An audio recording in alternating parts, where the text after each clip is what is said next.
Hi friends. Hajela IAS academy में आप सभी का स्वागत है। दोस्तों, कल की एक घटना है और आज अगर हम बात करें तो कल के लिए तो आज है तारीख 23 जनवरी 2025। महाराष्ट्र में एक जलगांव डिस्ट्रिक्ट में एक घटना हुई जो कि बहुत ही दर्दनाक घटना है। रेलवे में एक हादसा हो गया। हादसा कुछ ऐसा हुआ कि एक ट्रेन जा रही थी जिसका नाम है पुष्पक एक्सप्रेस, और उसमें कुछ इस तरह की अफवाह उड़ती है कि उस ट्रेन के डिब्बे में आग लग गई। तो लोग चेन खींच दी, हड़बड़ाहट में एकदम ट्रेन से नीचे उतर गए। और दूसरे ट्रैक पर आ रही थी कर्नाटका एक्सप्रेस, जिसके कारण एक बड़ा हादसा हुआ। 12 लोग तो उसी वक्त उनकी मृत्यु हो गई और 40 लोग अभी भी जख्मी हैं, जहां पर कि माना जा सकता है कि मृत्यु दर और भी बढ़ सकती है और भी लोगों। देखिए, तो अगर इस तरह की घटना हुई तो देखें यहाँ पे इस इमेज से हम समझ सकते हैं। और ध्यान रखिएगा, ये जो इमेज है, ये जो खबर है, मैंने दैनिक भास्कर न्यूज़पेपर से ली है। तो राइट, ये क्रेडिट दैनिक भास्कर न्यूज़पेपर को जाता है। ये इमेज, ये देखिए, एक ट्रेन ये है, तो ये है पुष्पक एक्सप्रेस, और एक ट्रेन ये है कर्नाटका एक्सप्रेस। तो जब इस ट्रेन में ऐसी अफवाह हुई उड़ी कि किसी डिब्बे में आग लग गई, तो लोग यात्रियों ने चेन खींची और वो उतरना शुरू कर दिया। और दूसरा जो ट्रैक था उस वक्त खाली था, लेकिन अचानक से उस ट्रैक पर एक ट्रेन आ जाती है जिसके कारण हादसा हो जाता है। तो ये हादसा कोई पहली बार नहीं हो रहा है, इस तरह के हादसे बराबर होते रहते हैं। लेकिन यह जानना जरूरी है कि आखिर ये घटना, पूरी घटना है क्या। चलिए हम देखते हैं इस पूरी घटना में हुआ क्या। तो देखते हैं कि महाराष्ट्र का जलगांव डिस्ट्रिक्ट जो है, तो वहाँ पर बुधवार अर्थात 22 जनवरी को शाम को 4:42 पर एक, वो पचोर स्टेशन के पास परधड़े, महाजी और परधड़े स्टेशन के बीच में हादसा होता है, जिसमें कि पुष्पक एक्सप्रेस। अब ये जो पुष्पक एक्सप्रेस है, ये कहाँ से कहाँ तक चलती है? ये जाती है मुंबई से लेके लखनऊ तक। इसका नंबर है 12533, 12,533 नंबर की ट्रेन है पुष्पक एक्सप्रेस। और जिस ट्रेन से यात्री कुछ ले गए हैं, वो ट्रेन है कर्नाटका एक्सप्रेस 12627, 12,627 नंबर है, जो कि बैंगलोर से दिल्ली तक जाती है। और ये हादसा देखिए जलगांव डिस्ट्रिक्ट महाराष्ट्र में इस जगह पर हुआ है। अब देखा जाए तो वहां पर जलगांव के जो सुपरिटेंडेंट ऑफ पुलिस हैं, उन्होंने कहा है कि इमीडिएट उसी वक्त लगभग 11 लोगों की मौत की तो उन्होंने बात की, और बाद में पता चला कि 12 शव अस्पताल में वहां के लोकल जो है वहां भेजे गए हैं। राइट, और लगभग 40 पैसेंजर्स के घायल होने की खबर है। तो अंदाज़ा लगाया जा सकता है कि ये घटना कितनी दुखद है। अब यहाँ देखते हैं कि आखिर हुआ क्या, इस पूरी घटना में हुआ क्या। तो देखा जाता है कि पुष्पक एक्सप्रेस जो कि लखनऊ से मुंबई की तरफ जा रही थी, उसमें एक डिब्बे के अंदर देखा जाता है कि हॉट एक्सल या ब्रेकिंग बाइंडिंग जो कि जाम हो जाता है, जिसके कारण वहां पर पहिए के पास से चिंगारियां निकलती दिखी डिब्बे में। और लोगों ने सोचा कि उस डिब्बे में आग लग गई है। तो ऐसे में यात्रियों ने क्या किया, उन्होंने चेन पुलिंग कर दी। चेन पुलिंग कर दी और यात्री ट्रेन से नीचे उतर आए और दूसरी ट्रेन आ गई। लेकिन यहाँ पे और देखिए, कुछ यात्रियों ने बताया है कि जब वे आ रहे थे, जब वे उतरे, तो वहां पर ट्रैक पर मोड़ था। अब मोड़ है तो दूर से अगर ट्रेन होती तो दिख जाती, एक तो वो कि उनको ट्रेन दिखी नहीं। दूसरी बात, एक यात्री ने बोला कि जब दूसरे ट्रैक से जो ट्रेन आ रही थी, उसने किसी भी तरह का हॉर्न नहीं बजाया, तो यहाँ पर यात्रियों को भी दूसरी ट्रेन नहीं दिखी। और जो दूसरी ट्रेन थी कर्नाटका एक्सप्रेस, उसके ड्राइवर को भी वो यात्री नहीं दिखे। नहीं तो ऐसा होता ही नहीं कि वो हॉर्न ना बजाता। अगर उन्हें मवेशी, जानवर भी ट्रैक पे दिखते हैं, तब भी वे हॉर्न बजाते हैं ताकि वे रास्ते से हट जाएं, ट्रैक से हट जाएं। तो देख रहे हैं आप किस तरह की घटना है, और इसमें यात्रियों की भी लापरवाही है। रेलवे की तो अपनी तरफ से जो भी बातें हैं वो तो जांच की जाएगी, उसमें सामने निकल के आएगा। बट यहाँ पर हम देखते हैं कि हमारा जो बिहेवियर है, यात्रियों का जो व्यवहार है, बिहेवियर है, वो भी लापरवाही वाला है कि अचानक से उतर पड़े और उस ट्रैक को देखा ही नहीं, ट्रैक के बीच में खड़े हो गए, या तो दूसरी तरफ चले जाते तो शायद इतनी मौतें ना होती। राइट फ्रेंड्स, तो अब देखते हैं कि यहाँ पे जो कारणों को बताया गया कि तात्कालिक तौर पे जो कारण है वो ये है कि ट्रेन के पहिए से निकलने लगा जब धुआं, तो उसके कारण लोगों को लगा कि यहाँ पर आग लग गई। तो यहाँ देख सकते हैं कि ये क्या किसी तरह की कोई मैकेनिकल प्रॉब्लम है। जब भी ट्रेनें चलती हैं तो उनकी जांच की जाती है। तो यहाँ पर एक बात और तय करनी होगी कि हर बड़े स्टेशन पर ही नहीं बल्कि छोटे स्टेशनों पे जो पिछला पिछला स्टॉपेज है वहाँ पर भी ट्रेन की मैकेनिकल इस तरह की जांच की जानी चाहिए। और जांच करने के लिए मैनुअल के साथ साथ जो भी नई तकनीकों का प्रयोग किया जाना चाहिए जिससे कि तेजी से जांच की जा सके, ताकि जितना स्टॉपेज है उसी समय में की जा सके। जिस तरह से आज हम मॉडर्न ऑटोमोबाइल में देखते हैं कि जगह जगह सेंसर्स लगे हुए होते हैं, यहाँ पर भी कुछ उसी तरह की व्यवस्था बनानी चाहिए। सेंसरों का उपयोग करना चाहिए, नवीन तकनीक का उपयोग करना चाहिए ताकि इस तरह की घटनाओं से बचा जा सके। और देखिए अब एक और चीज की चेन पुलिंग, ये तो हुई अपने आप में, फिर चेन पुलिंग। अब यहाँ पे देखें कि चेन पुलिंग अगर की गई तो यहाँ पर एक तरह से तो मिसयूज भी हुआ, हालांकि इमरजेंसी थी उनका तर्क ये होगा, लेकिन अगर यात्रियों ने चेन पुल किया तो वहाँ पर लापरवाही ये कर दी कि वे ट्रैक के बीच में खड़े हो गए। ये एक बड़ी घटना है। देन अगर देखा जाए कि ट्रैक का सिक्योरिटी प्रोटोकॉल क्या है, अगर कभी भी कोई भी ट्रेन इस तरह से खड़ी होती है तो क्या ट्रैक पे इस तरह का सिक्योरिटी सिस्टम है जैसे हम रोड पे देखते हैं कि जगह जगह जो हाईवेज हैं, एक्सप्रेस वे हैं, वहाँ हर 200-250 मीटर पे कैमरे लगे हुए हैं ताकि जो भी दुर्घटनाएं होती हैं उसके बारे में पता चल सके कि उसका रीज़न क्या होता है एग्जैक्ट, और यहाँ पे क्या कोई इस तरह का मैकेनिज्म है, इस तरह का सिस्टम है जिससे कि ट्रैक पर सिक्योरिटी तय की जा सके। अगर वो ऐसा होता सिस्टम तो शायद कर्नाटका एक्सप्रेस के ड्राइवर को पता चल जाता कि ट्रैक पे कुछ यात्री खड़े हैं और इस तरह की कोई भी घटना हुई है। तो इस तरह का कोई रियल टाइम में इस तरह का कोई सिस्टम नहीं था, तो उसे भी हम मान सकते हैं कि इस तरह की व्यवस्थाएं आगे चल के हमें की जानी चाहिए। तो जो भी इस तरह के हादसे होते हैं तो इनसे हमें मिलता है एक सबक कि कैसे इस तरह के हादसों से हम बच सकते हैं और क्या रेलवे को और किस तरह की सुरक्षा उपाय करने चाहिए। इसके पहले की जो इस तरह की जो घटनाएं हुई हैं अगर वहां देखा जाए तो 2018 में एक घटना हुई थी इसी तरह की, पंजाब में अमृतसर शहर में हुई थी। वहां पर भी 100 लोगों से ज़्यादा घायल हुए थे और 60 से ज़्यादा लोगों की मृत्यु हो गई थी। राइट, और उसमें भी यही था कि एक ट्रैक पर लोग खड़े थे और वहां से दूसरी जो ट्रेन निकली वो लोगों को कुचलते हुए निकल गई।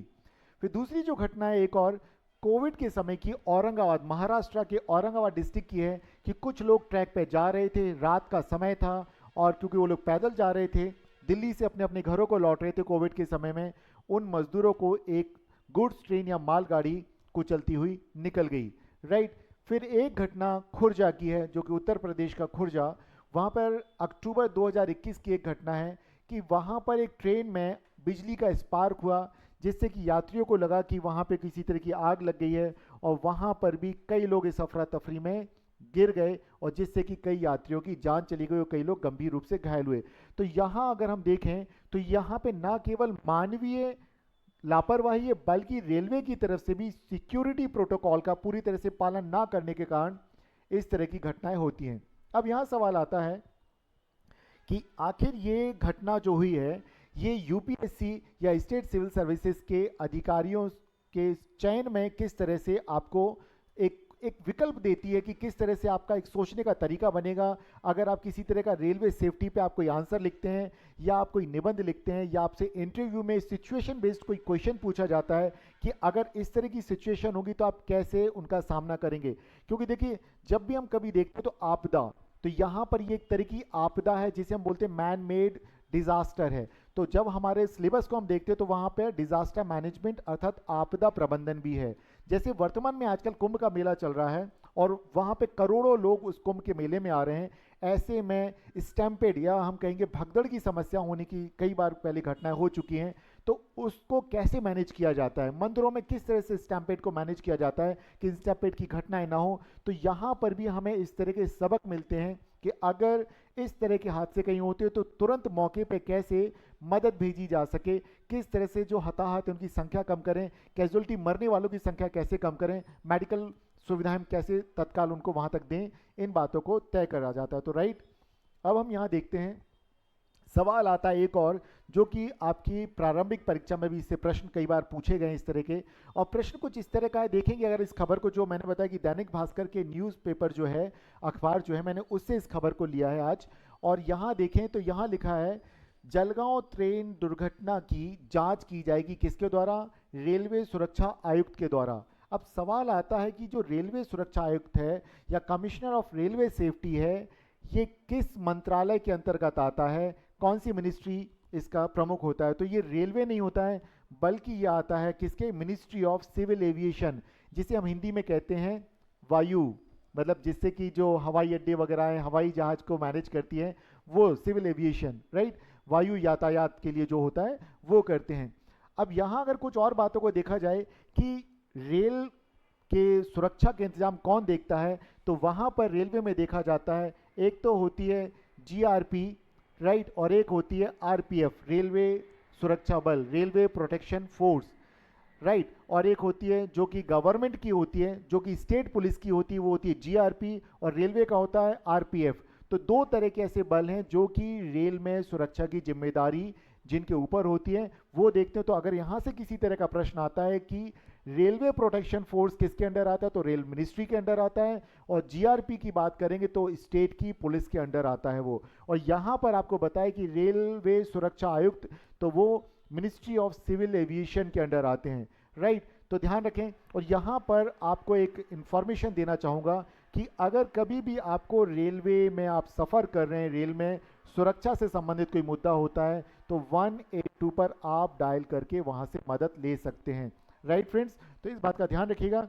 दैन इससे संबंधित कुछ और मुद्दे हैं, जैसे कि कभी भी इस तरह का होता है तो जो भी अगर इस वीडियो को देखने वाले लोग हैं, उनके संबंधी, सगे संबंधी अगर इस दुर्घटना में कहीं घायल हुए हैं या संबंधित हैं, तो उनके लिए रेलवे ने एक हेल्पलाइन नंबर जारी किया है 8957409292। इसका उपयोग आप कर सकते हैं। आप इस वीडियो को फॉरवर्ड भी कर सकते हैं ताकि और लोगों को भी मदद मिले, और आप डायरेक्ट जाकर के रेलवे की वेबसाइट पर भी आप जाकर के इसको देख सकते हैं, सर्च कर सकते हैं। अब देखिए, यहाँ पर अगर कोई दुर्घटना घटी तो रेलवे अपनी तरफ से और केंद्र सरकार अपनी तरफ से और राज्य की सरकार अपनी तरफ से भी यहाँ पर घायलों को मुआवजा देती है, और जिनकी मृत्यु हुई उनको मुआवजा देती है। तो यहाँ हम देखें, वर्तमान में हमारे रेल मिनिस्टर कौन है, अश्विनी वैष्णव हैं।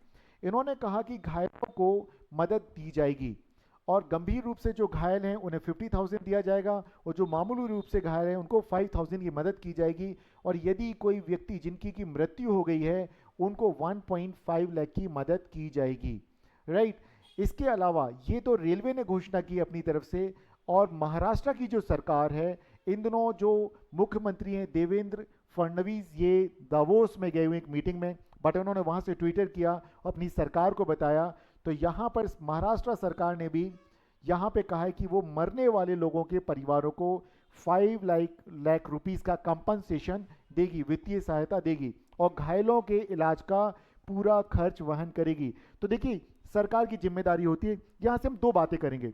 नंबर 1 ये कि हम ये वेट क्यों करें कि अगर इस तरह के हादसे हो जाएं तो बाद में हमें मुआवजा देना पड़े, इलाज पे खर्च करना पड़े।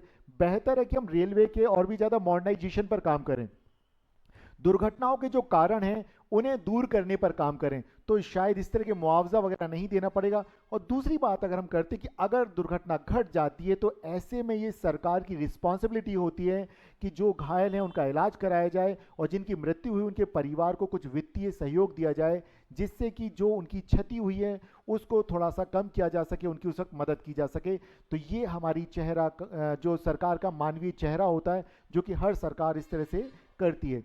यहाँ कुछ और भी प्रश्न आते हैं कि अगर इस वक्त की हम बात करें, क्योंकि हमने जब रेलवे सुरक्षा आयुक्त की बात की, तो वर्तमान में भारत में कितने रेलवे जोन हैं, जो कि एक प्रश्न आ सकता है आपका।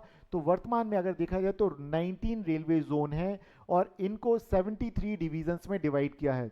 और जो लोग भी यूपीएससी के लिए तैयारी कर रहे हैं, तो यूपीएससी से रेलवे के कई बड़े जो पद हैं उनकी भर्ती होती है, जैसे कि डिविजनल रेलवे मैनेजर के लिए जो पोस्ट होती है, तो Indian railway traffic services, Indian railway personal services, और यहाँ तक कि जो रेलवे प्रोटेक्शन फोर्स है, इसके जो बड़े अधिकारी होते हैं, ग्रुप ए के अधिकारी होते हैं, उनका चयन भी यूपीएससी के थ्रू होता है। तो ध्यान रखें, अगर आप यूपीएससी के लिए प्रिपरेशन कर रहे हैं तो वहाँ पर ये इंफॉर्मेशन भी आपके लिए काम आएगी। सेकेंडरी अगर हम बात करें कि क्या माफ़ कीजिएगा, क्या मेट्रो को भी एक जोन घोषित किया गया, राइट, बिल्कुल घोषित किया गया है, लेकिन वो अपना ऑपरेशन सेपरेटली रेलवे मिनिस्टर से अलग तरीके से वो अपने आप को अपनी तैयारी करते हैं, अपने ऑपरेशंस चलाते हैं। राइट फ्रेंड्स, तो ये जो एक खबर है तो ये ना केवल आपको जागरूक करने के लिए खबर है, बल्कि इसमें उन बिंदुओं को भी हमने टच किया इस खबर में जहां से कि आपके एग्जाम में अगर किसी भी तरह के क्वेश्चंस बनते हैं तो वहां पर आप उन क्वेश्चंस को कर पाएंगे। तो एक तो ये हो गया कि रेलवे के कितने जोन है, तो 19 जोन है। मेट्रो है बट वो सेपरेटली ऑपरेटेड होता है। इसके अलावा रेलवे सेफ्टी कमिश्नर हैं, बट वो रेलवे के अंडर नहीं होते हैं। वो किसके अंडर होते हैं? वो होते सिविल एविएशन मिनिस्ट्री के अंडर होते हैं। इसके अलावा अगर हम बात करेंगे यहाँ पर कि इस तरह की घटनाएं कैसे दूर की जा सकती हैं, तो इससे केस स्टडीज अगर आती हैं तो आप इन घटनाओं का वहाँ उपयोग कर सकते हैं। और railway protection force railway ministry के अंडर होती है। जो जीआरपी होती है वो उस राज्य की जो लोकल पुलिस होती है उस राज्य के गृह मंत्रालय के अंतर्गत आती है, उस पुलिस के अंडर आती है। राइट फ्रेंड्स, तो ये सारी इंफॉर्मेशन है।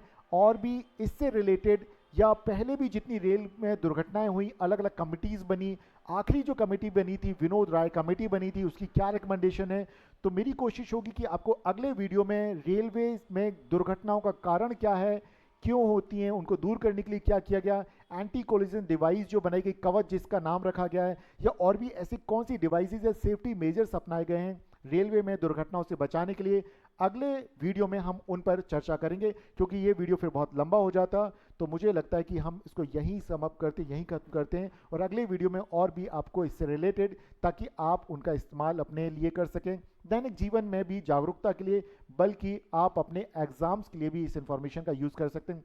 राइट फ्रेंड्स, तो फिर मिलते हैं हम अगले दिन। तब तक आप स्वस्थ रहें, मस्त रहें, अपनी तैयारी करते रहें।